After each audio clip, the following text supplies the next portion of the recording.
Assalamu alaikum, bonjour.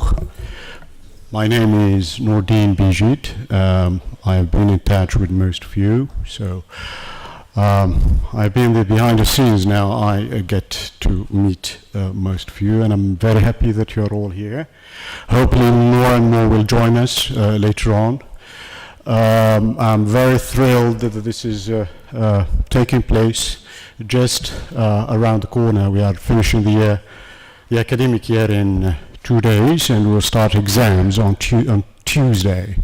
So I think this is a fascinating moment to celebrate not only a reunion somehow, because we've been through so much over the last 2 years, and there have been no exchange, live exchange between individuals. So I think this is a very sort of opportune moment to have this gathering. This is also a moment also to pay homage and tribute to retired members of the department. Two of them have passed away over the last 2 years. We wish the others long life and good health. And so again, this is another meeting that has a very symbolic value for us, because we can actually, I haven't seen some of my colleagues for 2-3 years, so this is again a good chance to meet them and and reunite with them. Reconnect with them, yes.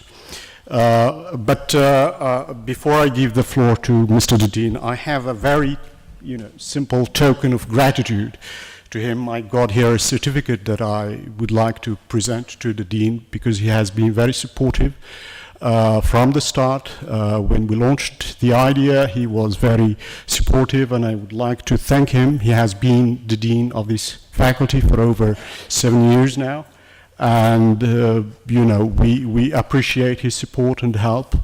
So thank you, Mr. Dean, for your help and support.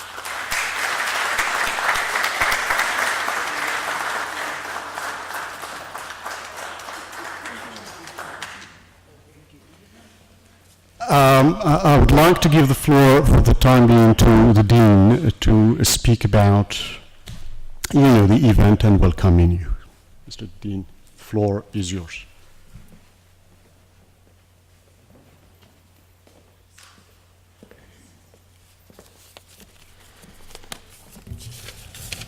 صباح الخير والسلام عليكم. إن سمحتم السيد الرئيس، سوف أطلب من القاعة أن نقرأ الفاتحة على روح فقيدنا الأستاذ نور الدين جلال، إن سمحتم.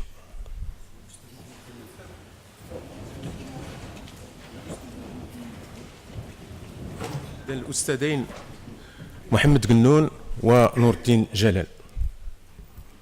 بسم الله الرحمن الرحيم.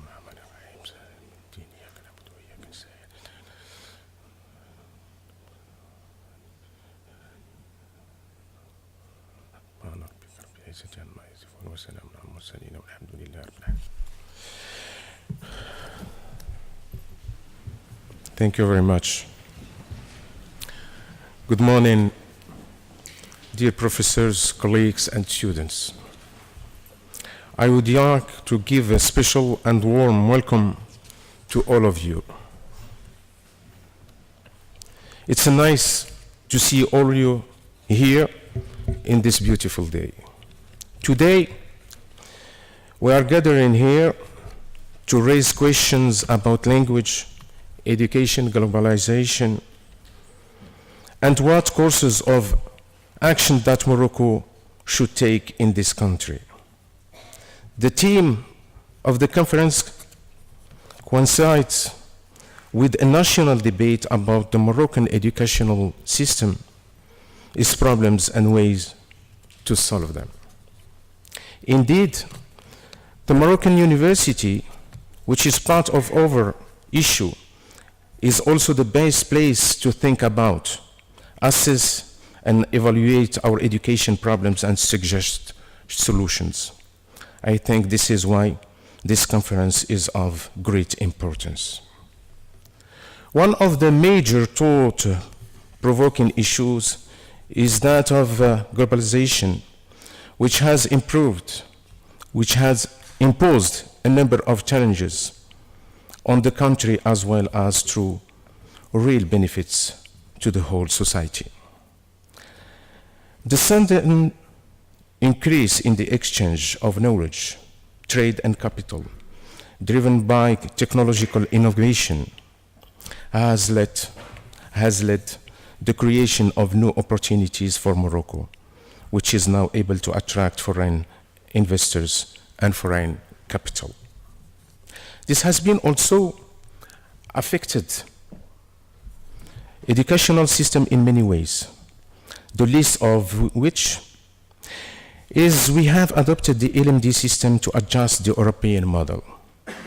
Today, more than ever, we are under strong pressure to engage in free market and the obligations it dedicates. One of these requirements apparently is the learning and the mastering of foreign language and foreign languages. English is a clear example. Today, nearly 67 countries all over the world have declared English as their official language, and 37 countries over consider English as their secondary language. Without a second thought, we can declare the English language is one of the most dominant languages in the world. Moroccan students have become increasingly learning and using English.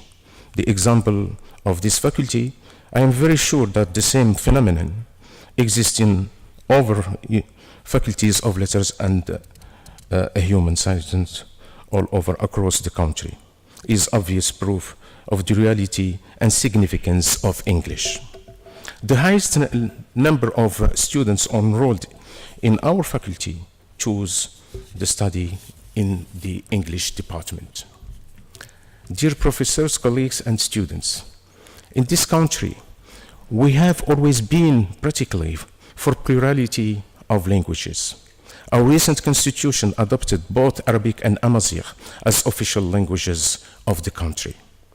The state works for the protection and for the development of Arabic language as well as the promotion of its issue. Likewise, Amazigh constitutes an official language of state, being among patrimony of all Moroccans without exception. Morocco works for the preservation of Hassani language and other cultural expression of Morocco like Hebrew. Likewise, Morocco sees the currents of linguistic policy and national culture and to the learning and mastery of the foreign languages of greatest use in the world as tools of communication to be open to different cultures. It is multiculturalism and multilingualism that would keep us away from the hegemonic aspects of globalization. Our identity is plural, and that's why it makes Moroccan really an exception. Ladies and gentlemen, dear colleagues and students, I wish you a very good conference, and thank you for listening.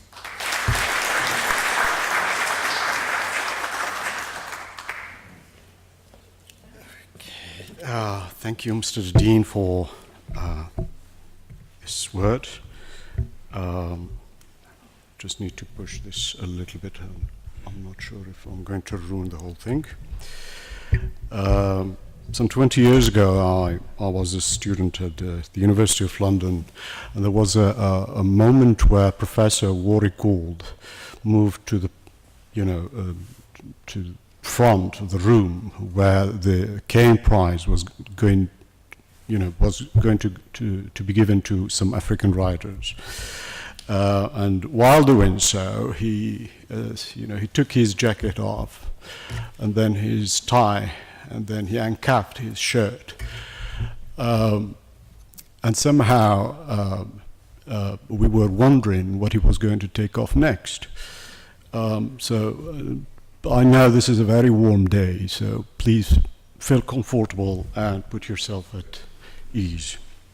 My friend asked me why didn't I wear a tie. I said it's, it's suffocating, at least to me. So, good morning, Mr. the Dean, distinguished colleagues and professors, dear students, ladies and gentlemen. As we open this conference, it gives us a great pleasure to welcome you all. In particular, I would like to express my gratitude and warm welcome into our speakers and presenters, especially those who are coming from distant places. I'm delighted to see so many guests here, and I'm especially honored to welcome our distinguished speakers and chairs. I would like to thank Dean Jamal Al-Hani for being very enthusiastic about the whole event and events and very supportive from the very beginning. Professor Zakaria Bouthim and all the administrative staff who helped with numerous tasks. In particular, I would like to thank the members of the organizing committee, my comrades, professors Habib al-Nasiri, Hassan Bilhiyah, Iqbal Zdari, Jamal Bahmad, Nuruddin Amrouche, and the infatigable Karim Bensoukas. Guys, your relentless support has been very much appreciated. Thank you very much to all of you for your fantastic help. Today we celebrate the 65th anniversary of the establishment of Muhammad V University. I think it's a good age for retirement. And we celebrate the 10th anniversary of the existence of CLEMS as a lab. We are very proud to say that the lab is a flagship of this prestigious faculty in terms of research. The highest number of indexed publications come from CLEMS. All the members of CLEMS are very active and thriving as academics and researchers, particularly a whole new generation who have joined the faculty in recent years. The conference title, Current Issues in Language, Education and Globalization, Courses of Action for 21st Century Morocco, was relevant to CLEMS when it was accredited 10 years ago. From its inception, CLEMS has focused on language, culture, and education as mechanisms of social development. These areas have always been at the heart of debate on social cohesion, human capital, social efficiency, welfare, economic growth, and sustainable human development.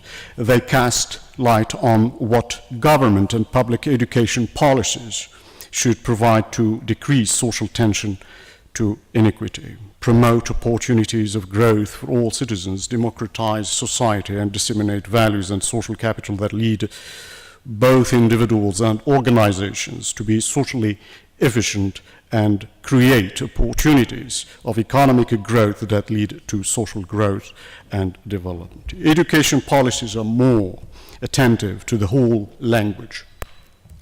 to the role of language, cultural and social capital in bringing about social development. Our society has never been as invaded by the multiplicity of cultural and social values as it is today. Language planning is also at the heart of development issues. How can a society have access to knowledge and information without a sound language planning and that empowers all social groups? And how can a society have access to development and economic growth opportunities in the absence of an education policy that clearly addresses the value system of society to bring behavioral changes in individuals in a way conducive to social and economic development? I think I'm going to cut my speech short.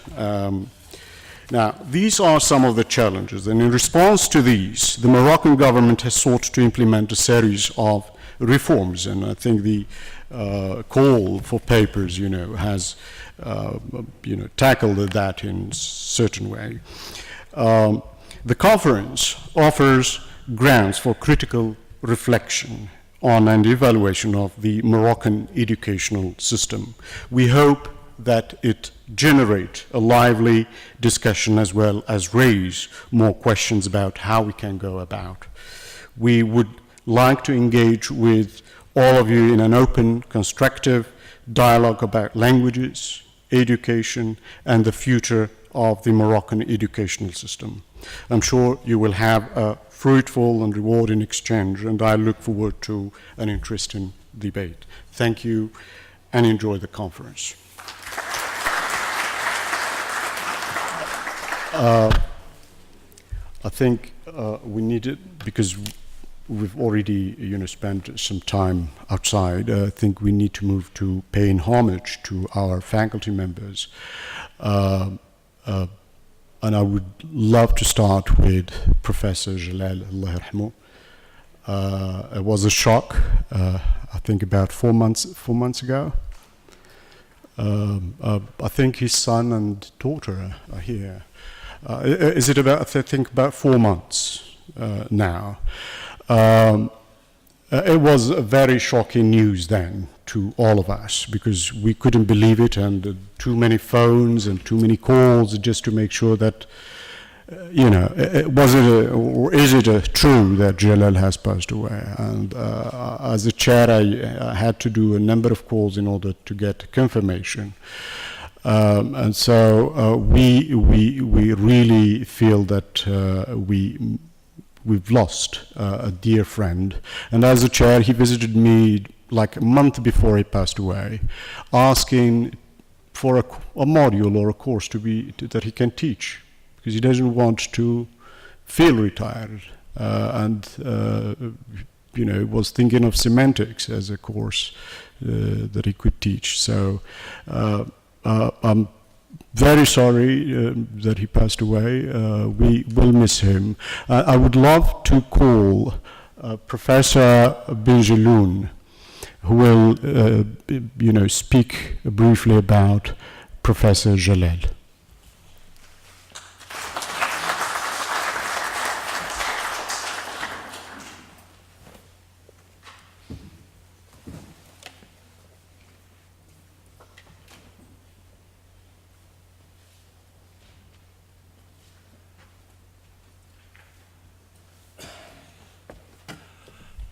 Assalamu alaikum.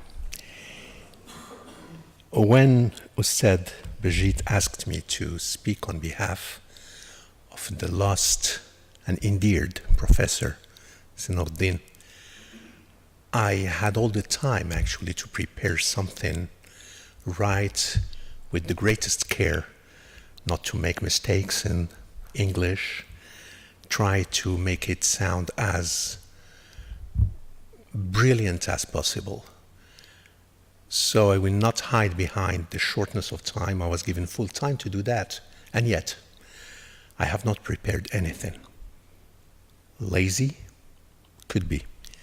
I just wanted it to be as spontaneous as the spontaneity, or do we say spontaneousness, of Ustad GLL himself. He's someone I met nearly 45 years ago. I was a student, and he could read in my eyes the look of a student who came back to studies with a desire to forget all the mistakes that have been made before reintegrating the faculty. He could read in my eyes this thirst for knowledge, especially that I have not chosen the road taken, as Robert Frost would say it, but rather the road not taken. Un parcours farfelu, as the French would say. And he was there. We were friends, much more than teacher-student relationship. And mind you, I never had him as a teacher officially. But officiously, He was rather, controlling a master-disciple, not professor-student relationship. For all these considerations, you can imagine why it would be unfair to prepare any kind of speech on his behalf, because what I owe him is much more than what a simple student would owe to a teacher. I know I don't want to bore you with my personal impressions and personal experiences. Maybe I should pick up and choose the most touching, the most significant, those which might involve you with me in praise of this great person that Sinoddin was. Of course, we have a tendency, because it's our culture. Hasha lillah, he was not a foe. He was a great friend. He assisted me. He was there to support me when I was in need of that. I used to knock on his door the way a friend would knock on a friend's door, not the way a student would knock on a teacher's door. And I can never forget this. So you can understand why I didn't want to prepare anything beforehand, because nothing, in my view, would do him justice. And yet, bi'idnillahi ta'ala, he will remain engraved in my memory. I'm talking about a personal experience that I had with him.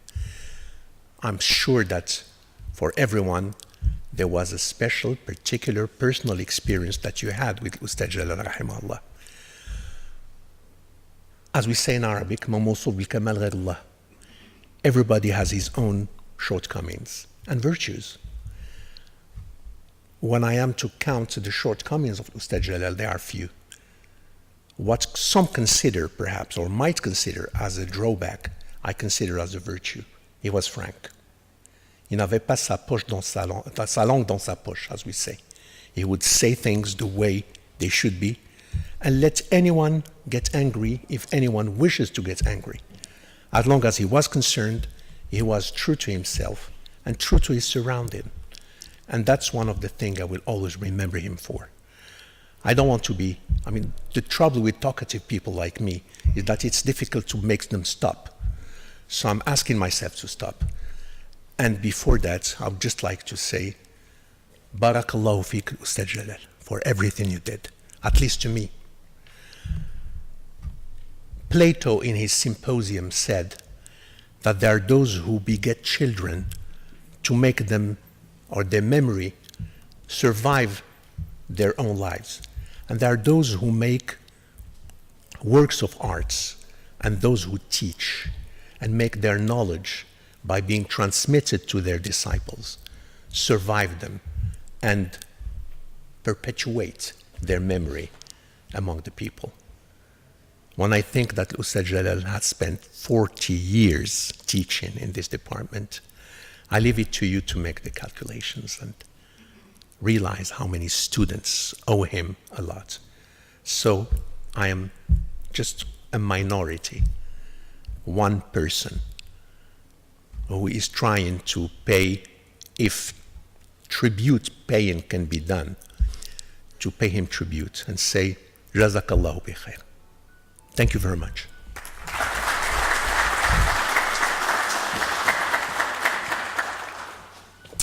I would call his Sibinjilun. Would you stay with us for a second, Lajik? All right. There is a very tiny token, I would say. I'd like the word token, of gratitude to Sijalal. I would call the dean to present it to his son and daughter. Please, would you come to...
الله يصبركم الله يصبرنا جميعا الله يرحمه برحمته اللهم آمين. الله يرحمه برحمته الله يرحمه شكرا سمجلون بارك الله فيك thank you سمجلون another dear colleague to us passed away I think early in 2020 just before the pandemic started. I had a very good relationship with Professor GLL, and he had an excellent relationship with so many people. I had perhaps the chance to meet with his family and see his corpse just before I took my flight to the Middle East on that day. And again, that was very, very shocking. A friend who just retired got sick and then months later would die. That's something that we couldn't expect, but Qadar Allah was there and we cannot change it. We couldn't change it then. So I would call Professor Bilhiyah to give a testimony, a tribute to Professor GLL.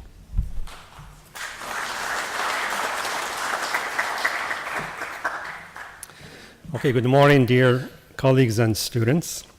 I feel humbled to pay tribute to Professor GLL, may his soul rest in peace, who had been a member of our department for more than a decade. Prior to that, he was a member of the Department of English at Hassan II University in Casablanca. I first met Professor GLL when I joined the university in 2013. I remember that he was most welcoming and offered me his phone number in case during our first GC meeting, in case I needed help with anything. Subsequently, he would always pick up the phone when I called him and assisted me with questions I had. I and some of my colleagues present here today, especially the freshmen at the time, used to meet with him occasionally at the Campus Square Cafe, either for coffee or a snack between classes. He would always insist on paying the bill. And when we refused, he would get very upset because he considered himself as a senior member and as such needed to take care of us. And later on, he concocted a strategy which was to go to the cashier's desk while we were still gorging on our food and pay before the waiter brings the bill. A trick my colleagues and I learned from him when in case we want to avoid the usual haggling and swearing and bickering we have to go through once it's time to pay the bill. I also had the chance to work closely with Professor GLL when I became chair of the department in 2016. Professor GLL was a popular teacher who was adored by his students. Some comments posted on an English department Facebook page sent to me by the page administrator yesterday were as follows. He was a passionate teacher and a great role model. That teacher was the best. He did his job sincerely. This teacher was kind, respectous, and qualified. I know respectous is not a word in English, but that's what our students write, okay? We have a teaching tradition in the Moroccan universities, which is that professors want to teach all their classes in one day or maximum 2 days. And I've always felt this was next to impossible, especially if you teach a content course. How in the world can you lecture for 8 hours with 1 hour lunch break only? So when I was preparing schedules and sent them to my colleagues, okay, Professor GLL immediately responded that he could not teach 4 hours in a row, let alone 8 hours. He asked me that he only be assigned one class in the morning and another in the afternoon. Apparently, because when he lectured, he would use all the energy he had, and after 2 hours, he would be left with no more gas to lecture for another class. This speaks volumes about his teaching style and commitment to serving our students. Another occurrence that bears witness to Professor Gunun's devotion to his teaching and to his students was that when I examined students' preferences for their end of studies project supervisor before assigning ESP supervisors, he was one of the most popular choices, and that was truly because he cared about the welfare of his students and he knew how to build a rapport with them. He treated them not as his students, but as his children. I would like to end by saying that during my tenure as chair of the department, I had never received a complaint about Professor Gunun, evidently because he had a strong work ethic. Professor Gunun never missed a class, never submitted his grades late, never failed to show up for his invigilation, and never had an argument with a colleague. We have big shoes to fill. And I hope that one day we can all be as compassionate, as generous, as dedicated, as self-deprecating, and as loving towards our students and each other. That would make our world a better place to live. Thank you very much. And I think we'd like to call his son, Ali. Yes, okay, to receive the commemorative plaque on his behalf.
Very hard task today, and I'll be talking for a long time.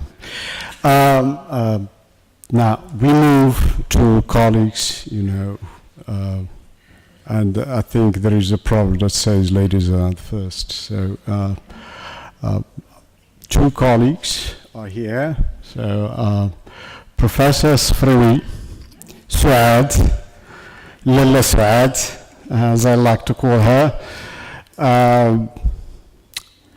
I can't say that she's retired because she's still young, and she looks young. I think you retired 2021. Who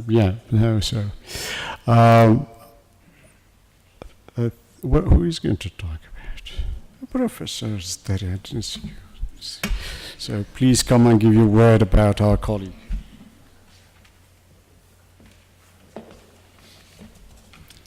Hello, dear colleagues and students. Good morning, ladies and gentlemen. We have gathered here today in homage of our esteemed retired faculty, and I am very glad to probably say a few words about our colleague, Professor Sfrawi Suad. Probably many of our professors and colleagues who are here could be in a better position to say these words, for they have worked for longer with her, but probably in the 10 years I worked with Professor Suad Sfrawi, and especially during my mandate as a former chair of the English department, I came to work closely with her and to know her. Although I would say it does not take long to recognize a very good person, just probably from the first day. So this is a time where I would just express how much joy working with you, Professor Safrawi, has brought me. It has always been a joy to work with you, and I will always remember and cherish these memories. You have always set a good model for us, and for me personally, with your great sense of collegiality and relentlessly positive attitude. And I can still now see the smile you've always had all these 10 years. So this smile that gives me, or has given me, energy for the day whenever our paths cross in the morning.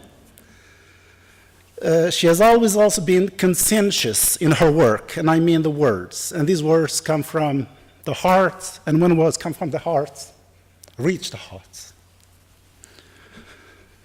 She would not spare any effort to accomplish her teaching duties to the best of her capacity. No wonder her students are impressed by her teaching, and they certainly have already missed her. And who doesn't? We have already missed you. Already. And I still remember, probably this is an anecdote which I cherish, one of the anecdotes when the pandemic took us by surprise and we had to adjust. And we dived headfirst into online learning. Professor Safrawi, I remember, spared no effort in adjusting and adapting to this condition. She has always, I still recollect how interested she was in the Google Classroom tutorials we have organized or to acquaint ourselves with the technology. She would always come back to me with questions, and finally we managed to have a successful term, and she insisted on learning how to administer even online final exam for the education track. So this is nothing but an anecdote that can in no way do justice to her long teaching career of almost, I think, 30 years in the department. This career was steered by her dedication and exemplary professionalism, which I highly commend personally. In conclusion, I would like to say that you will be missed, Professor Safrawi, but you will always remain in our hearts forever. I hope our paths cross again in the future, and I wish you the best prosperity and every success with your future plans. Welcome.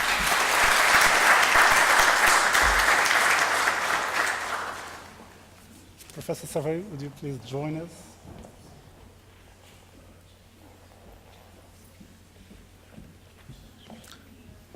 جزاك الله خيرا.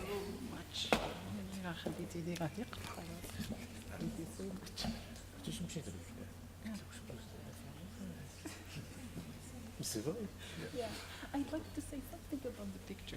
Yeah. Can I? Yeah, sure. Okay. Of course. Thank you so much. Well, I'm overwhelmed with emotions, but I'd like just to make a comment about that particular photo. Sure. I did Maybe something. I can press the. Yeah. Yes, that particular picture is very special to me. And, okay, sorry. Yeah, it's fine. Yeah. I was so happy, and here I was teaching at home. And then and I had my thumbs up, and I had a smile. And then at that moment, I didn't know that that was going to be my last class, my last distant class, and my last class. And so here I am with that photo. When I had this photo taken, I was happy, and here it's very symbolic, and the thumbs up means that I had a happy ending. It is a happy ending, and the smile symbolizes that I had a very I had a career that I'm so emotional. I had, yeah, thank you. The smile means that I had a career full of satisfaction, full of success, and I'm so happy. Let me just say one word for all of you whom I worked with. Thank you for being and for having been such wonderful colleagues. Thank you.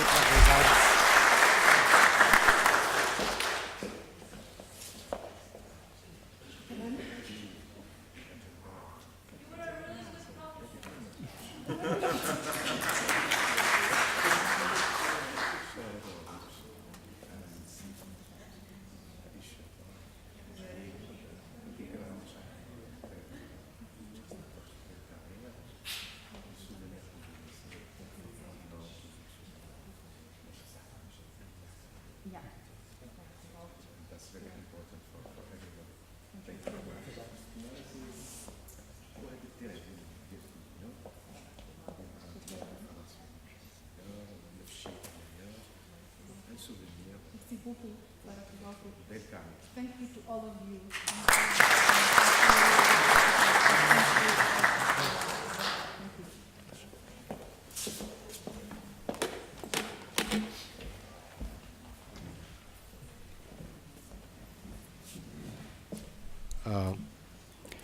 You see, perhaps when I sent you the program, you've seen a logo. How do you pronounce it again? My Portuguese is, I only know obrigado, obrigado. That's the only thing I know. And so we have had a filière who is not an infant anymore. It is going to be a fully fledged department very soon. And of course, the start was with someone, and that person is Maria. And so today we seize the opportunity to thank her, and I think her colleagues in the Portuguese track would love to say thank you to her. So I would love Professor Habiba Nassere to give a word on her behalf. Thank you.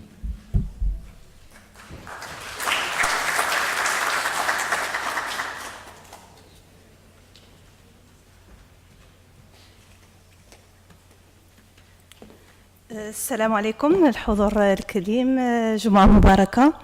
اسمحوا لي سوف أقدم كلمة باللغة البرتغالية، كلمة شكر وتقدير وامتنان للأستاذة ماريا أنطونيا موتا. Bom dia.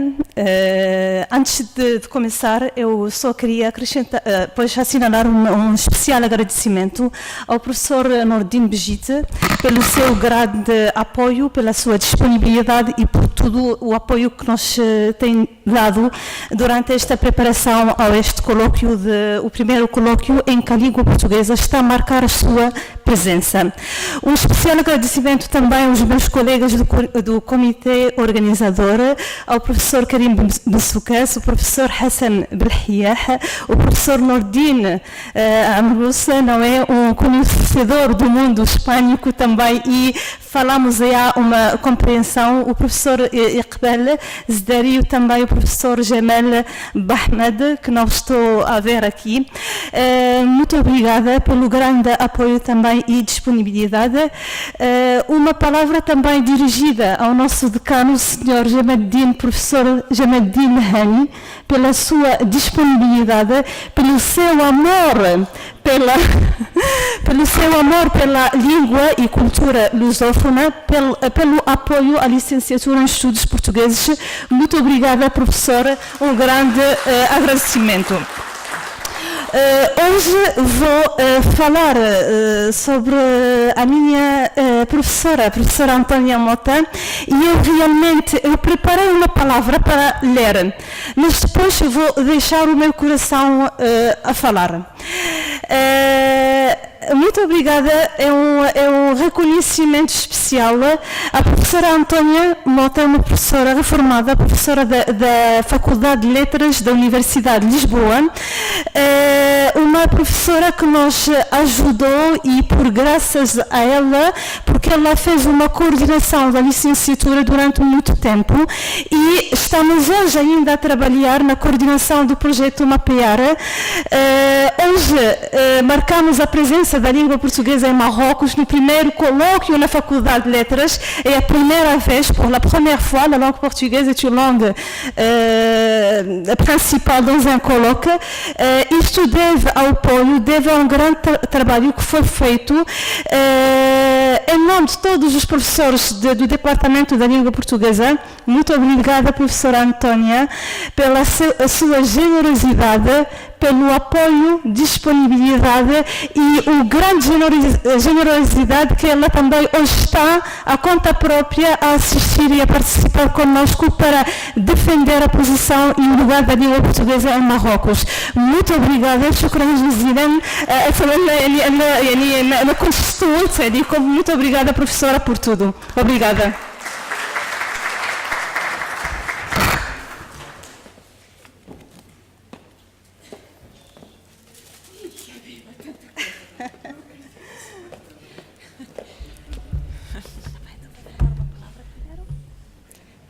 Bon, alors ma chère collègue, professeur Nassir, parlez en portugais, moi je vais parler en français. Je suis vraiment très très émue. J'étais vraiment très très loin d'attendre, enfin de recevoir cet hommage et surtout de me sentir comme un membre de cette université et d'être considérée parmi les chers collègues qui reçoivent un hommage aujourd'hui. Ça fait, comme monsieur le doyen le sait et mes collègues, ça fait maintenant 14 ans que je collabore avec la faculté des lettres de Rabat. Et je dois aussi non seulement remercier cette université, monsieur le directeur du CLEMS qui a eu la gentillesse d'introduire mon nom dans ce groupe, mais je voudrais aussi remercier, si vous me le permettez, l'université de Lisbonne qui m'a invitée à un moment donné pour collaborer avec l'université de Rabat. Et ça a été vraiment un énorme changement dans ma vie professionnelle. Ces dernières 14 années, j'ai développé une activité très très intéressante et je crois qu'aujourd'hui le département de portugais est implanté à l'université de Rabat grâce à l'appui de monsieur le doyen et de tous les collègues. Et je voudrais remercier mes collègues professeurs de la licence, les étudiants, et vous dire l'énorme plaisir et l'honneur que je ressens en ce moment. Merci infiniment, je me sens un peu aussi un membre de cette université, et surtout, croyez-moi, Rabat, le Maroc, l'université Mohamed V, c'est ma deuxième maison. Et ça, tous mes amis le savent. Merci infiniment.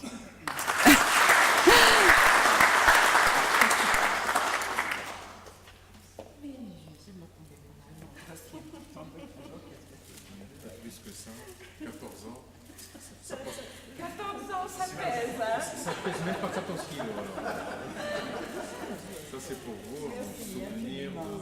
Mais je ne voudrais pas que ce soit un souvenir, ce n'est pas une fin. Non. Nous voudrions continuer à recevoir votre collaboration avec nous. Merci beaucoup. Elle est pédagogique, elle est aussi personnelle.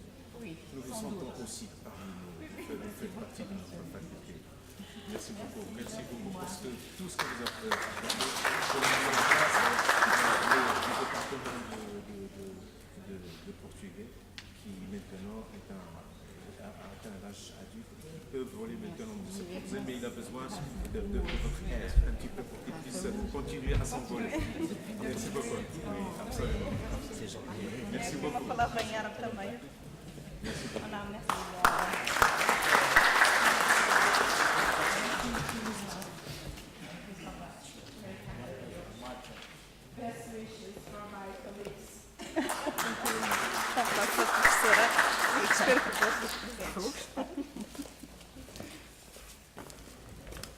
All right.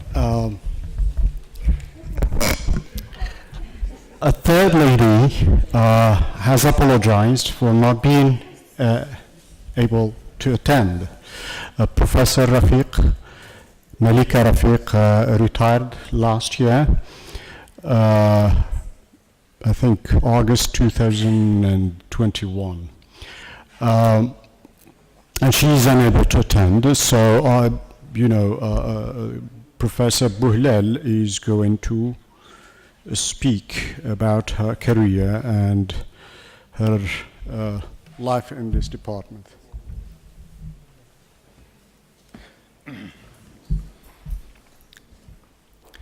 Thank you, ladies and gentlemen. Good morning.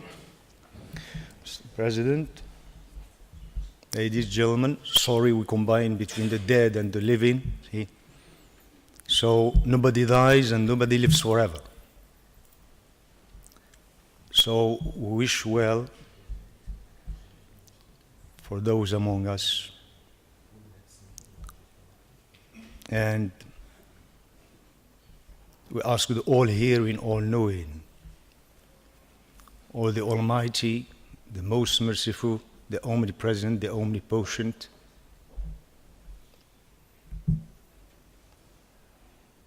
sometimes it's hard. You can be pressed for words or short of words. See? But sometimes life has to go. We have to live it before we leave it. For why? If we move to Madame Rafiq, Malika, let's call her angel companion, see? When we joined this university back into time, and keep me confused, as a teacher and professor, she was not reluctant or unwilling or all set to help. This is sometimes utopic or Platonian or sometimes philosophical view that we take between student and trainee student or trainee teacher or teacher student or student teacher. The relationship sometimes is really mixed and intertwined. Sometimes even it does not work. So back into time again, when we met for the first time, I remember Professor Malika Rafiq helped me with a certain book concerning composition, and it is called Refining Composition Skills. See, but some people take in very kiss, what you call, very short way. As a teacher and professor, she was a sponge. See, her feet wouldn't touch the ground. She had itchy feet. She was here and there, and she's all the time busy. That busyness, it's a source of life-giving and not, certain passivity, but it shows that there is a caliber and profile of lady who came from Casablanca at the time. Maybe the spirit was, very jovial, very, kicking, very relentless, and shows that she had a great profile to give a little bit to her students and teachers alike. So in life we are all learners. Nobody is a teacher, nobody is a student. Simply certain vignette or etiquettes that sometimes we try to give to ourselves to make ourselves different from other people, but in fact we are all the same, and we have to learn and give and co-give. This is as a profile of a lady and a colleague, and at the same time a woman who tends to be wearing maybe modern hip-hop clothes, but she's still rustic. In fact, she kept that infant child, or what we call simply l'enfant innocent means that she had. That's what you can see even in the extra or para activities that she used to. She's athlete and she ran marathon many times, means she's there and here. Alignment with the public and private schools, again, she helped us even at that time what we call TOEFL, test of English as foreign language. Then came TOEIC test of English for international communication, means she was always there to help. And even, the metabolism in the body shows that she's a good lady, of course. Things said, I don't think that nobody is fiber in fiber. Again, here we have a moment of a truth, and it is worth giving this word without talking negatively or about the lady, because she was there and she was ready to make other people buy into her ideas and to make her life, classes jovial. And she hated to be, to a certain degree, reticent or ramshackled and recluse or keep herself aloof from other people. She really wanted the people to take that step in order to trigger that, conversation without analysis, of course, because this is simply how Malika Rafiq, our angel companion, has been, and she's still, and I am sure the future will tell.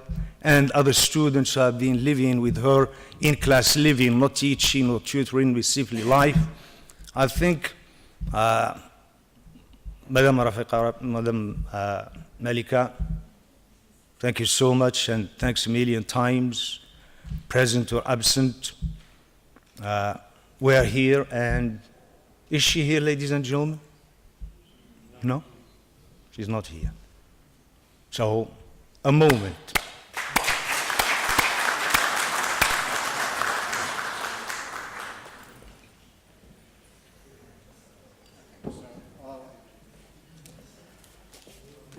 The present and the certificate will be sent to her home. I think you'd better take a photo with the dean while taking this.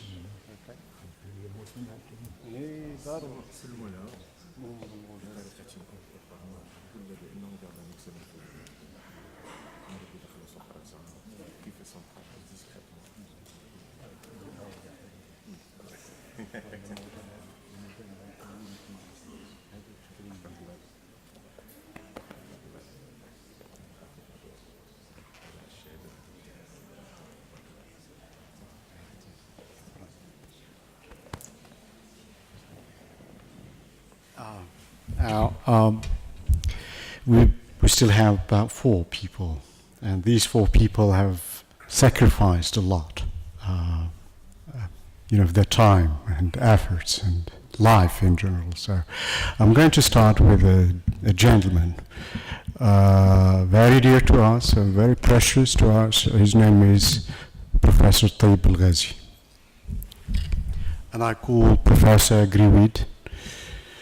You've had a long career and a long friendship with him, and I think you can speak better about him.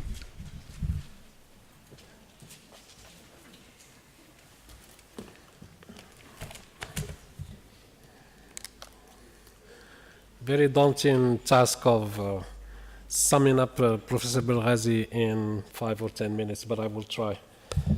Professor Belghazi and I met in the mid-1980s at actually Professor Fouzia Rissasi's place. Allah yarhamah, that we need to do something for her as well. He was finishing up his MA dissertation on Thomas Hardy, and I was finishing up my end of Formation des Formateurs paper on Gabriel Garcia Marquez, and I immediately knew that with me and Professor Belghazi, as Shakespeare would put it, has ever been since a very fresh friendship. And I knew with Ustad Belghazi, and I see Mohammed Zroura and Abd Salam here, and all the colleagues, and Fakhruddin Barada and Sinordin Jalal, the department was really at a very different league, starting at that moment. So there are so many, we all know Ustad Belghazi and his contributions to the department.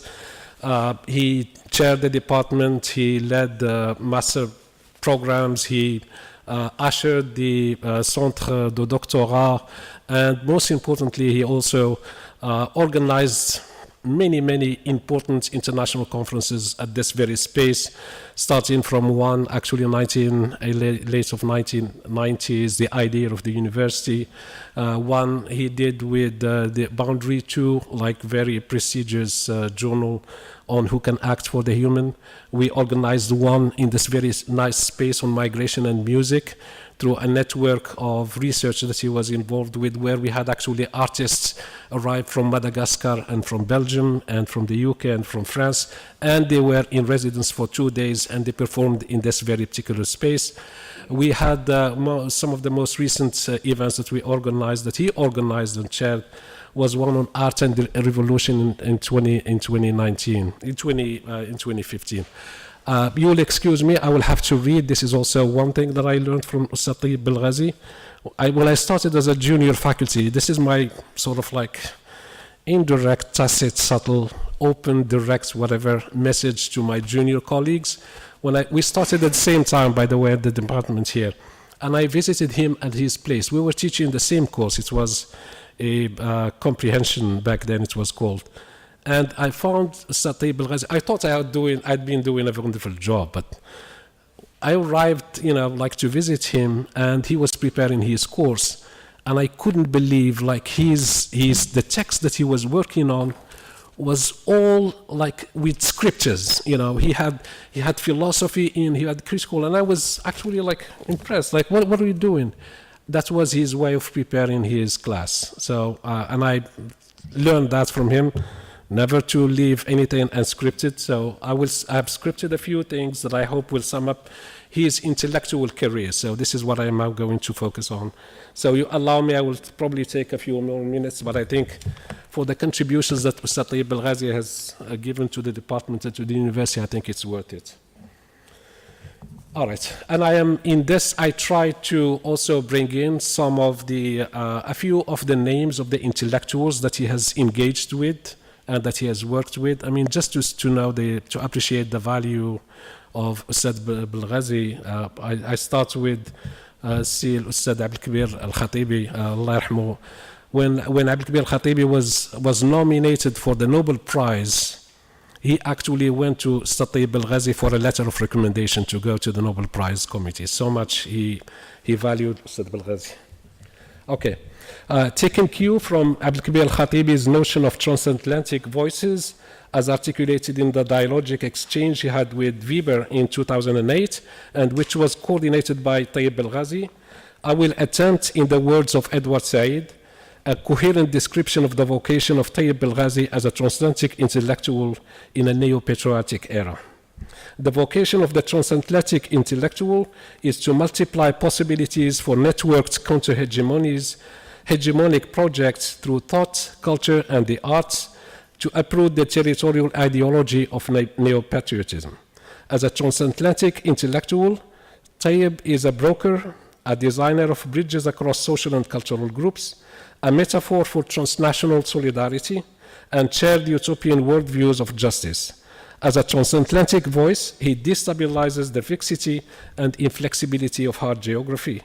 In the tradition of Moroccan intellectuals who have historically conceptualized scholarship as a site of travel and perceived uprootedness as inextricably linked to descent, Tayyib implodes borders, expands soft geographies, and sets off processes of interaction with global networks.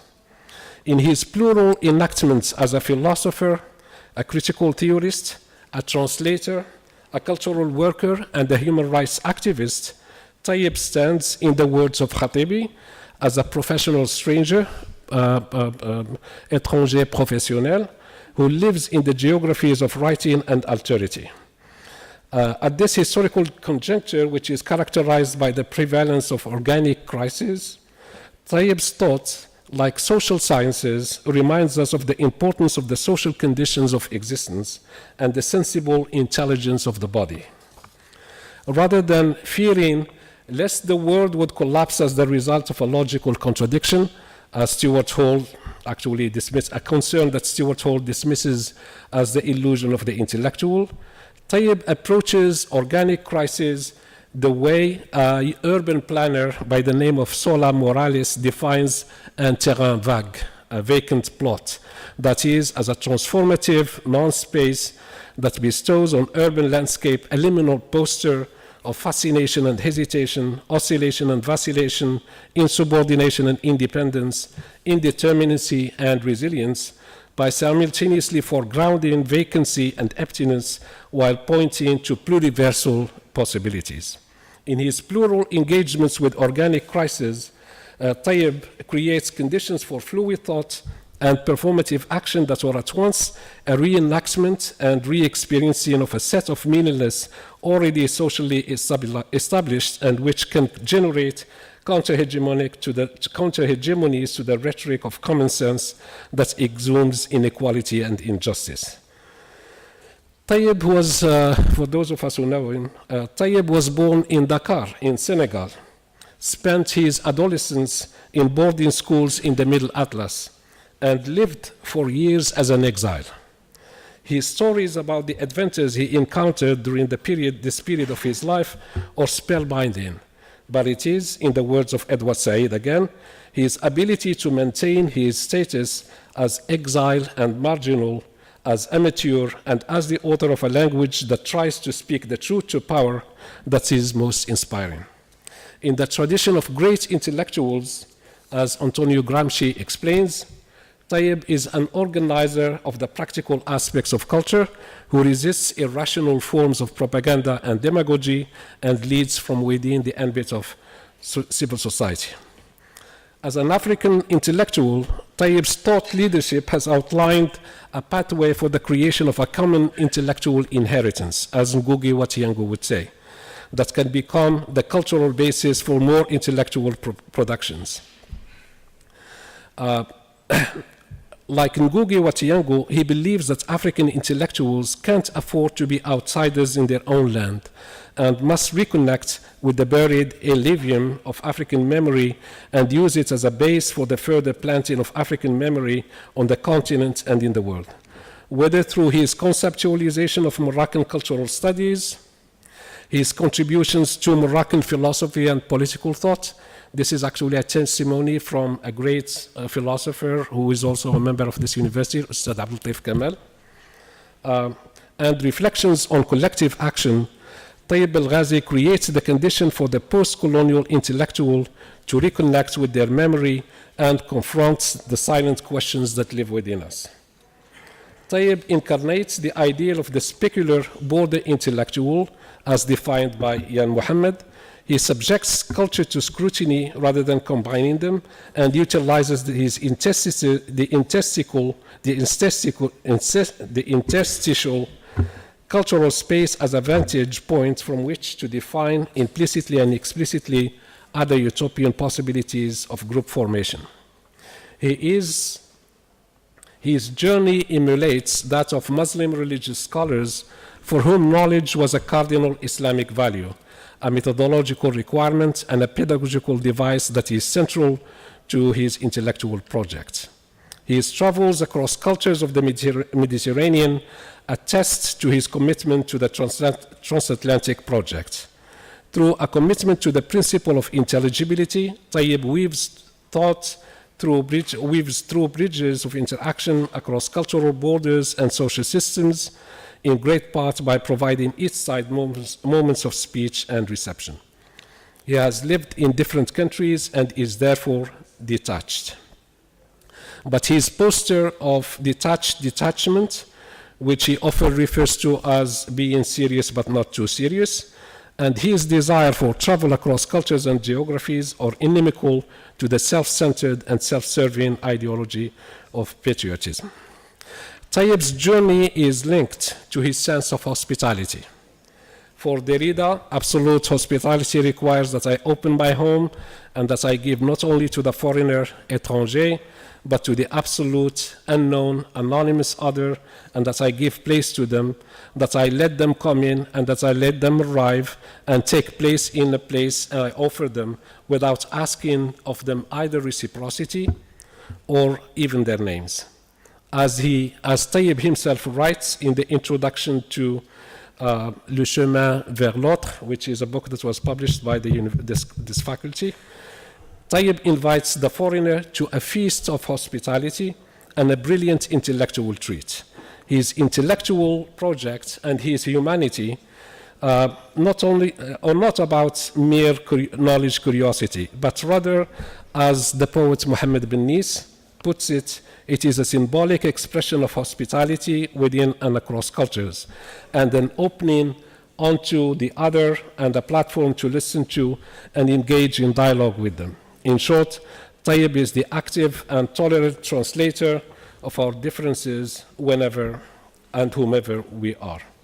He will be very much missed, but his intellectual legacy will continue. Shukran. Thank you.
Thank you, Said.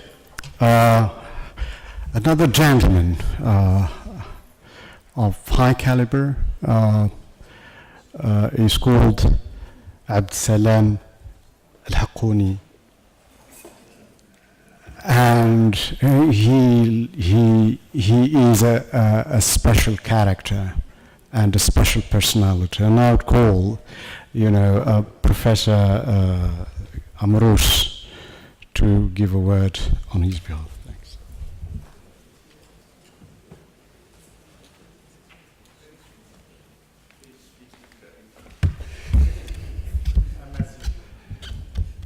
Thank you, Sinordin.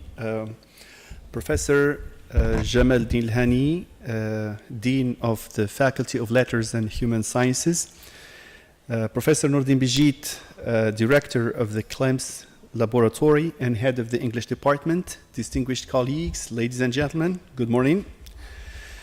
I am so honored to stand before you to say a word in favor of an eminent professor, the professor of generations of students and professors, Si Abdsalam Al-Haqquni. However, it is not in the least an easy undertaking to speak of a professor so dedicated to his duties as is Si Abdsalam, and a testimonial limited in time will not render the great qualities this great man enjoys. For one thing, Professor Al-Haqquni served the department in the best ways a devoted professor could do. For another, he served as a head of the department at a time when the BA degree was a 4-year program. And at that time, or at a time when new technologies and smart devices were not available in the way they are today. Imagine what would mean or what it meant to be head of the department at that time. Professor Haqquni also served in different committees whenever he was called upon to do so. He attended department meetings regularly, and he contributed to a number of decisions taken at the level of the department. Even after his retirement, when I took over the course of semantics and pragmatics, and I will never be his equal, Professor Haqquni decided to help as he always does. He provided me with the necessary materials and exercises, and I have used these to facilitate the delivery of the course of semantics and pragmatics. A colleague from the ELT community once said, in the course of coffee break, I remember that, during a coffee break, he said, look, you may never remember the teacher who taught you passive voice, but make sure you will remember the professor who had an impact on you by means sometimes of a single word, single motivating word.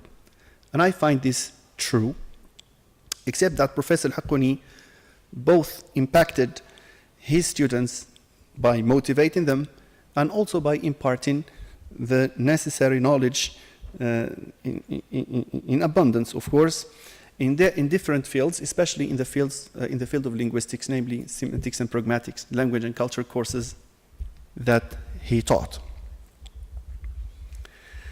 Of course, the language, I'm drawing from the course of semantics where I read this, language is said to underspecify meaning, and it is for this reason that these words that I have concocted may not be, enough to render the good qualities that you enjoy, Si Abdeslam. He used to treat his students in fatherly manners, and he was never the professor who would demotivate the student. Well, this is something, it's not just me who says this, it's everyone who happened to be Professor Abdeslam's, Professor Haqqani's students. I have to share with you, and I have to keep this short, this word short. As evidence of his great human side, I would like to share with you an incident that took place 16 years ago. On the 26th of May, today, the 27th? It was on the day of the defense of my doctorate. He was the president of the jury. So it was 16 years ago. Sikari Masukas, you remember that very well as well. Okay. Professor Haqqani served as the president of the jury for my doctorate defense at the Faculty of the Sciences of Education. It occurred to a number of professors, and also to me as a candidate, to notice that Si Abdeslam had something, he felt somewhat unhappy, though he attempted to camouflage it with his usual winsome smile. At the end of the defense, I ushered him to a nearby room to have a cup of coffee together with the jury and the audience. He tapped me on my shoulder and murmured in a tone so emotional, let me tell you, last night I got the news that my elder brother passed away. His brother had passed away just the previous night before my defense. And he says, I was caught between the devil and the deep blue sea, attending my defense, or going immediately to the funeral. Attending my defense would mean, because it was the end of the year, exams were drawing near, you see. So he had to make a choice. He made the choice, so he came in order not to postpone, the defense, because that would mean other months of, so aware that his absence would mean the postponing of my defense to months and months. It was the end of the year. The exams that I said were drawing near. He decided to attend, after which he made his way to a remote city after a sleepless night and a tiresome defense. All in all, Si Abdeslam remains an emblem of integrity and commitment. He will forever be remembered by his students for all the support and guidance he provided them with. أشي جاب سي عبد السلام كيش تسوي لك شوية سريفش يا ما رأي وذنش كان شكيني غاكي غرين محضان سكوشي شكرا وجزاك الله خيرا والسلام عليكم ورحمة الله.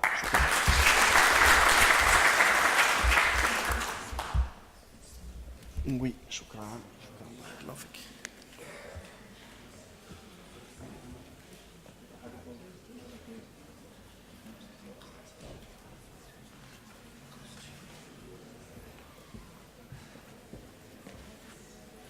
I cannot make all the. I'm sorry, but I love it. What you said, a very bad sentence when you celebrate Professor of generations. He's too young.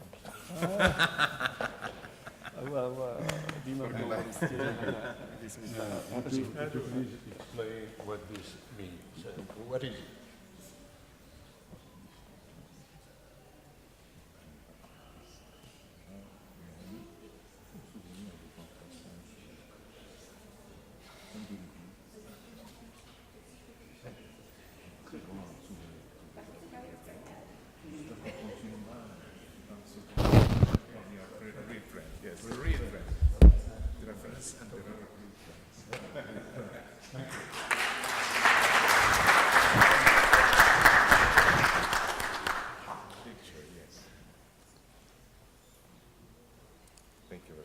شكرا. Thank you. اسمح لي بزاف إلا قصرنا في حاجة هنايا. That's smooth.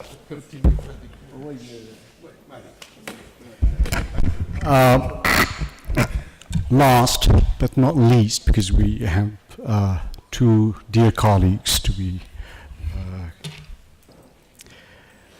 I don't know what to say, but Professor Ghadi has served the department in many ways.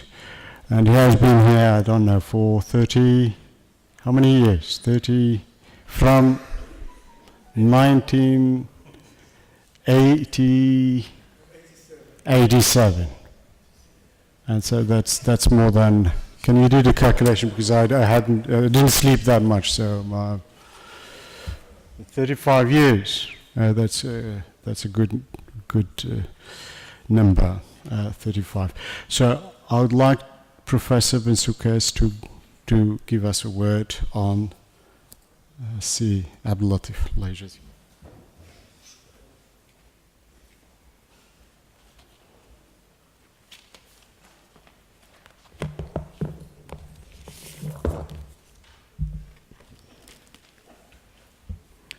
السلام عليكم ورحمة الله وجمعة مباركة.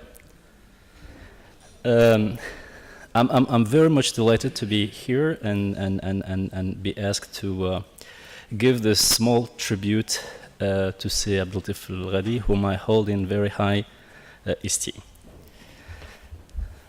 Sayyid Hani, تبارك الله عليك. Si Nordin, تبارك الله عليك. You made this event possible, and it goes without saying that there is a lot of work that goes behind this. And if you see something like this, there's what they call in Arabic junud al-khafa. Okay, so this is actually the collaboration of a number of people. And if I may express a wish, it would be this one. I would like people to be given tribute while they're still in service, if this is a possibility. سي محمد الزرار تبارك الله عليك. سي عبد السلام الحقوني تبارك الله عليك. سي عبد اللطيف الغادي لاله سعاد. سي عبد الطيب بالغازي, who happens not to be here unfortunately. الأستاذات اللي معنا, الأستاذة رفيق والأستاذة ماريا, و يعني the relatives of late Dr. GLL and late Professor Mohammed Genoun. Okay, so I was asked to give a short speech, and then I said, okay, Abdelatif Al-Ghadi is someone I've known for an eternity. And then when I was trying to just put in place the things I would like to say about him last night, and I just remembered Virginia Woolf's To the Lighthouse, all that in ideas seemed simple became in practice immediately complex. So I'll try not to mess up, okay? I'll talk about Si Abdelatif Al-Ghadi, the teacher. The scholar whom people probably may not be aware of, and I'll finish with the person and probably put in some of my own experience, personal experience with Si Abdelatif Al-Ghadi. So Si Abdelatif is a student of this university. He did his undergraduate study here in the mid-70s. One aspect that I learned like a few years after I knew him is that he spent a number of years in high school, and I think it's kind of 5 years or something. One of us once poked maybe you never learned about this. One of us poked, I don't want to say the name, he's a current teacher and researcher in this very same university. He said that الغدي دوزتها معلمت at the time. So I guess he did NS and he taught in different places, Marrakech and Terudat, and then later joined the program at the time of l'AFF, la formation des formateurs. And he joined the department officially in the academic year 1987-1988. Of course, he's done a lot of, to the department, and as I said, I mentioned some of the Junud al-Khafa. Sablatif has always been one of Junud al-Khafa in this department. So the course descriptions and of the licence program and a booklet that we have, Sablatif did a lot of work in that, and it does not go to his it doesn't show that it is his effort also in there. Now, during the LMD system, at the beginning it was very difficult. I remember Silhani was at the time Vice Dean. It was difficult days. Now we have a project, and we feel like it's a more fluid system. At the time it was SIGA, and then those of you who were here, the old timers, would just realize that it was really difficult to go to the computer room, have your they call it la main. Okay, so you have your account, you sign up actually, and it was kind of difficult.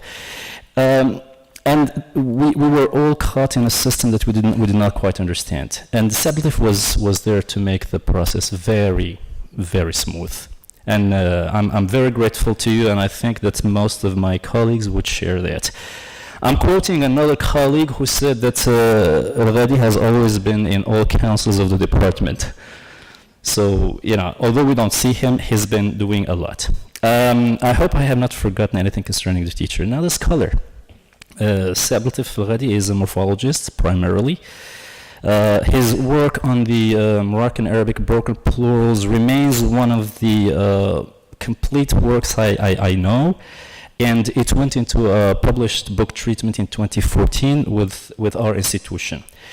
And he has also had some very influential papers, one of which was actually written in 1994, that's about the prosodic structure of Moroccan Arabic, and he has always, I don't know why, he's always not wanted to publish it. We had to bug him somehow so that the paper got published with the International Journal of Arabic Linguistics. I'm not sure whether Sihmed Shafi is still around here. Okay, Sihmed is there, and we thank you for that, okay? Sablatif has worked on semantics. I remember one of the presentations he made, and I was kind of very, very much impressed with the quality of the paper, which is not published yet. And I've been, again, bugging him to do it, but maybe we will see that too. Another aspect of Sablatif Ghadi, the scholar, which shows in his managerial skills, it's computational linguistics. So he has this type of knowledge in various fields of linguistics, and we would like to see that somehow published in the future. If we can help in any way, please let us know. Now, moving on to the person. Sablatif Ghadi has always kept a very low profile. Okay? He has very amazing interpersonal skills, very amazing managerial skills, and he has shown complete devotion to his professional tasks regardless of health issues. And I realize that it's not easy when people would call in sick for a cold or a flu.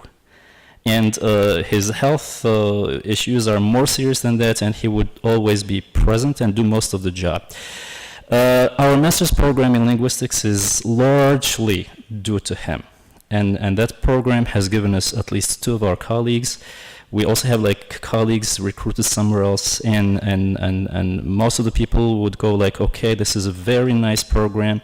The quality of the training is really impressive, and it's, as I said, essentially due to his work. We're continuing on the job. Seyq Bazda is taking on the task of doing it. And I hope that our students will let you know a little bit about how well the program is conceived. Okay, now personally, I've known Sablatif Ghadi since 1990, 1991, that's the exactly the year I came to Rabat for graduate study. And the first time I saw him, he walked into our classroom with late Saad Rafi ibn Hallam, Allah yarhamu, to talk to us about Moroccan Arabic broken plurals, and that was the first encounter I had with Moroccan Arabic linguistics. And I always kept a very good memory of that presentation. Maybe you don't even remember it, okay? But I remember that, and I remember the short paper that was given us to read before we attended your presentation, which was really impressive. Later, Saad Latif was very, very generous, and I would like to say it here, he's one of the first people to have introduced me to word processing. If you remember Kai Writer at the time. So we were there somewhere here, we had computers, and at the time, very few people had like computer skills, and Saad Latif was kind enough to really give me like the necessary introduction to Kai Writer, and after that I just forgot about him, so I was really like all set. He was very generous with documents. Goldsmith 1976, the doctoral dissertation, it's his copy that I copied. Khan 1976, and I had the same binding as your book. You can still check it. So what I did is, okay, I want it bound this way, the exact way, and someone was good enough to do it. And there was a bunch of articles that I borrowed from him. At the time, we were very short on materials, and we would photocopy anything we would lay hands on. And that's the way we started building our own libraries, and that's the way I started building my own personal library. Later, of course, our meetings were consolidated at the phonology, morphology groups, I would say groups. The first one was directed by Professor Hamid Boukous and Professor Abdurrafi ibn Hallam, Allah yarhamu, jointly. And we would meet in the old lab, if people know the faculty. That's the room above the mosque. Okay, we would meet there every Friday. People would come at the time. People would come from Qanitara, Abdelkarim Jabbour. People would come from Agadir, Mehdi Azi. And people would come from Bni Bilal and all various places. We used to meet every 2 weeks, I guess, or 3 weeks on Friday afternoon, and Saad Latif Al-Ghadi was there most of the time. Later, when that group was no longer, the people were no longer together for one reason or another, Abdurrafi ibn Hallam brought us together, and Saad Latif was there most of the time with Abdelaziz Boudlal, Samir Argibi, Saïdi Mouzez, Asiya Al-Aboudi, Khalid Ansar, and Wahid Hamari, if you remember all these guys, okay? At least they have a good memory of you. In the department, I had the opportunity and the honor to serve on the council with him, along with Professors Karimi, Professor Gnoun, Allah yarhamu, Si Abdrazaq Al-Gharrafi, okay, he's here, and Noordin Amrous, Iqbal Zdari. Most of the colleagues on the council remember how well Saad Latif managed it, and I keep very nice memories of that period. Okay, honorable colleagues, Si Al-Hani, Dean of the Faculty, Si Noordin Bjit, honorable colleagues, students. As I said, let me just reiterate the fact that I'm really delighted to have been part of this very small tribute to see Professor Ghadi, and I salute all of my colleagues. Ihtiramati. Assalamu alaikum.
Thank you. Now I'm going to talk about Professor Mohammed Zroura.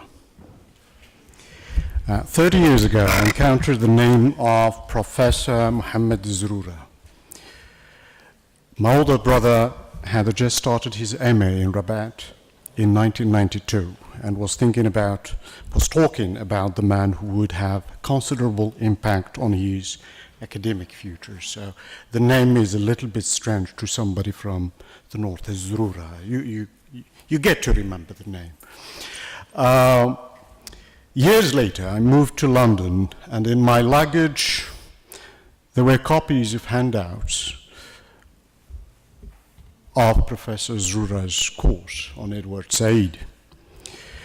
When I was recruited by the Open University to do my PhD, I encountered another man, Professor David Richards, and our offices were next to each other, so he would knock at my door for a tea, for example, or asking me to join him for a puff. And of course, David would talk about his friends in Morocco, the three bands of Tétouan, Professor Belghazi, and of course, Professor Mohammed Zroura. Encountering the real man, the myth, was too good to be true. I joined the Department of English early in 2011, and I finally met the man. Yes, the real one. Mohammed Zroura earned his PhD in 1990 in comparative literature and critical theory from the University of British Columbia, Vancouver, Canada. He earned a master's degree in 1980 in the sociology of literature from Essex University.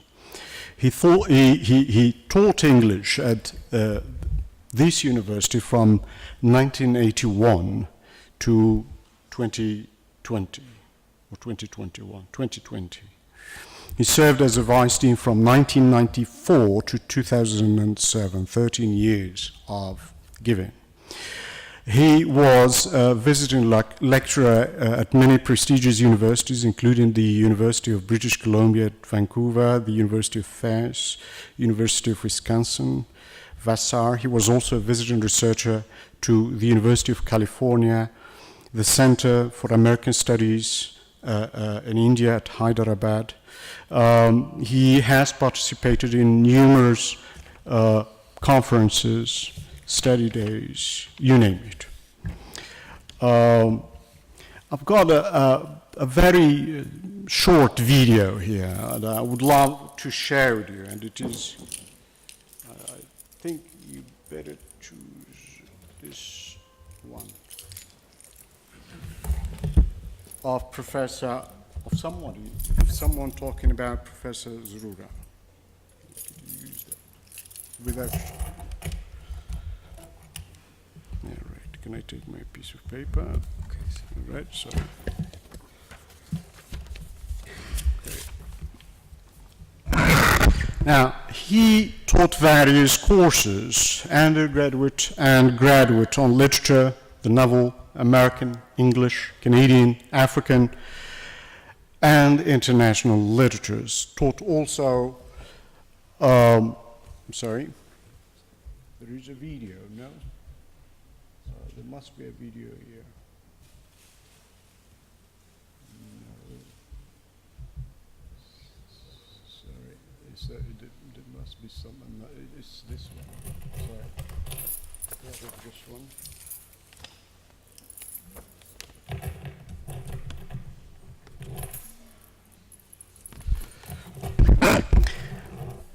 He also supervised doctoral dissertation relating to these literature and cultural topics. One thing that I should stress, cultural studies came to the English department through a very tiny circle of individuals. And it is thanks to Professor Zroura that cultural studies, of which we are proud today that a huge number of students, tend to pursue their. All right. No, I'm sorry. It's this one. Sorry, it's this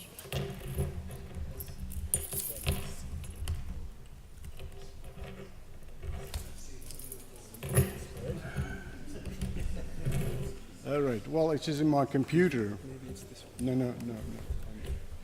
Just check this one. There's no video here. This is the one. Right. Can you stop this for a second? Just stop it for a second. Professor Zroura, received too many awards and scholarships. The Moroccan Ministry of Education Graduate Scholarship in the late 70s, University of British Columbia Graduate Fellowship, a Moroccan American Commission Fulbright Research Grants in 1990, Fulbright Direct Access to the Islamic World. Professor Zroura, a gentleman, a scholar, a mentor, a storyteller, but he was also straightforward. He used to tell things as they are. A big person with a caring temperament, a family man with a strong love for his family, a mentor and first-class scholar. I would leave Professor Paul Gilroy, the author of the influential book, The Black Atlantic, talk about Si Muhammad.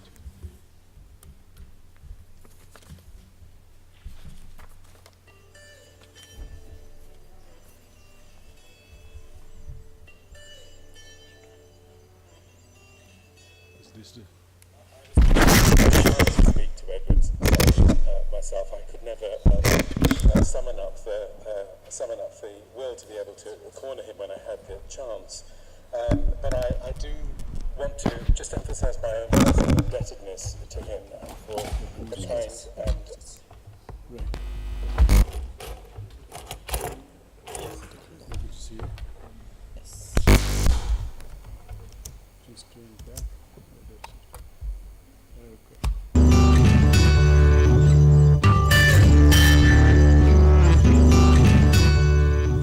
I was always much too shy to speak to Edward Said myself. I could never summon up the will to be able to corner him when I had the chance. But I do want to just emphasise my own personal indebtedness to him and for the kind and unnecessarily extensive things that he said about Black Atlantic, which made that possible for me, a book that was modelled, of course, on Orientalism. And long before that happened, I remember the day very well in 1979, I think it was, when Mohamed Zroura, the Moroccan intellectual, turned up in the centre in Birmingham waving a copy of Orientalism and telling us that we could disband our race and politics group because now there was a new mission. And so I'm grateful to Mohammed for that too, and I remember that encounter fondly, and I've been chewing it ever since then.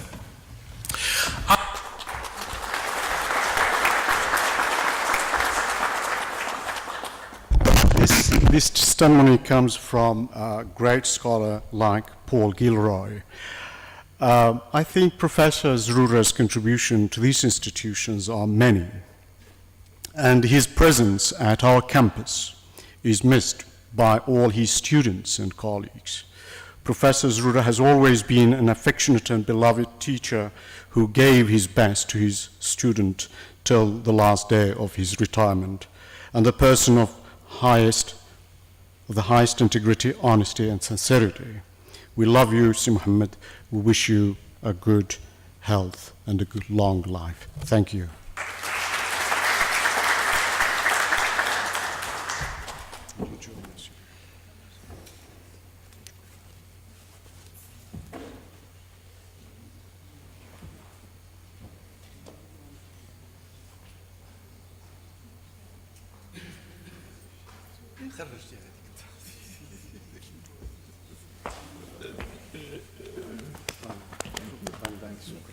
Thank you.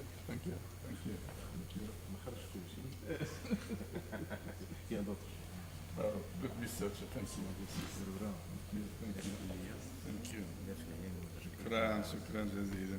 We did the best we could. Merci, merci.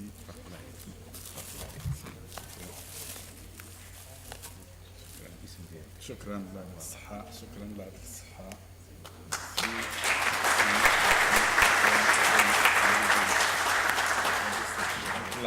شكرا لكم، c'est avec plaisir. If you want land.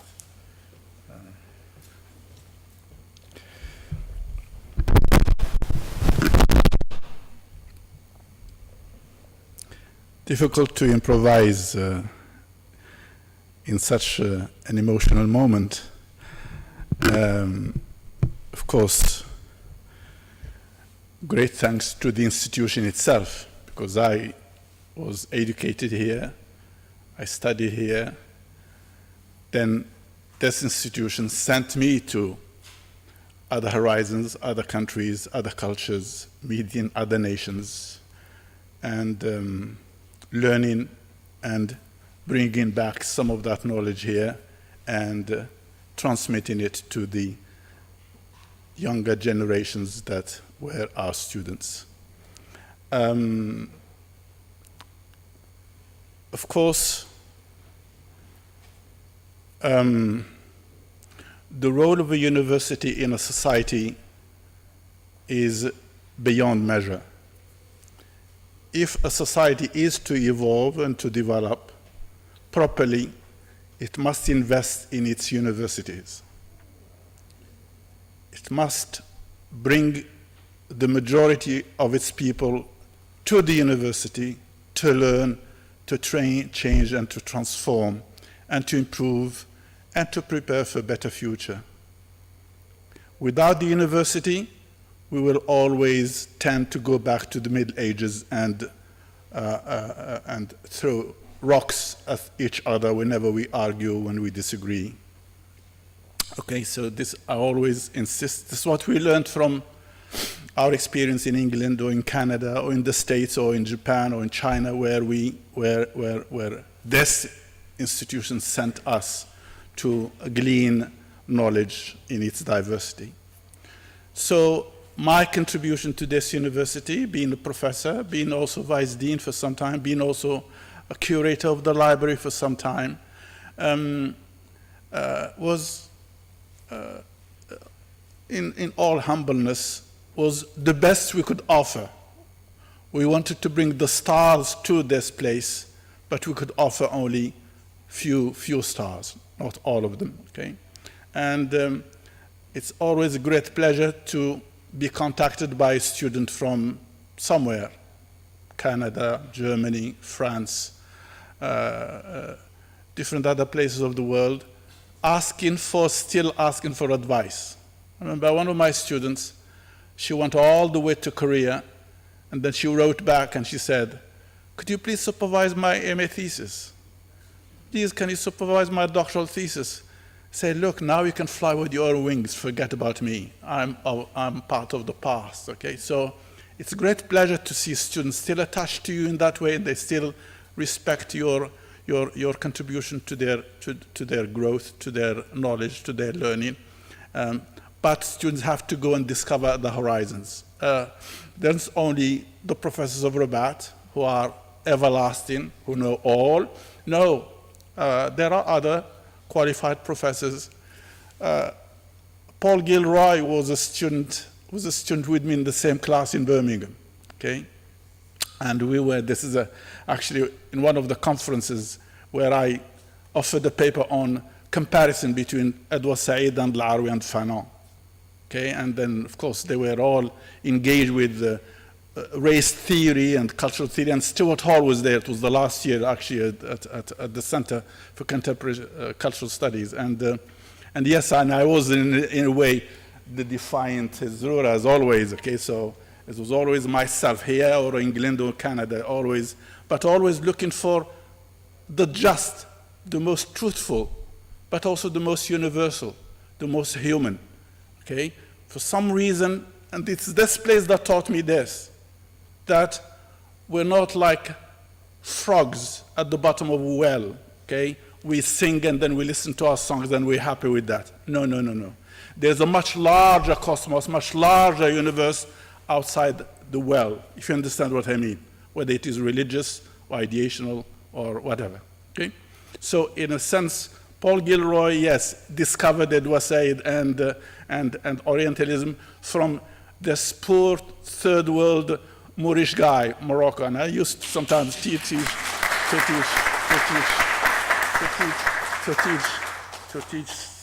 I was sometimes tease them. I say, look, this is the other Othello, not the Othello of Shakespeare, but the other Othello, the other Moor coming, but not with the sword to kill his young lady, but to bring knowledge, another form of knowledge to revive or to correct the knowledge that is dominant, the Eurocentrist knowledge that dominated this universe. Anyway, I can go on and on. I think I will just stop here. I'd like to thank my friend, my great friend, Said Hani, and I wish him all the success in his job and his responsibility, taking care of the faculty. Great thanks to my friend C. Nordin Bijit, and of course his brother who was before him, who was carrying my name around the family, and when Sinordin heard of them, he said, oh, that's a strange name, but this is a weird name. I need to discover about them. And of course, he discovered about the name you see later on. But again, as I said, we need to believe in ourselves first and move forward. And wishing you all the best and safe life. Okay, thank you.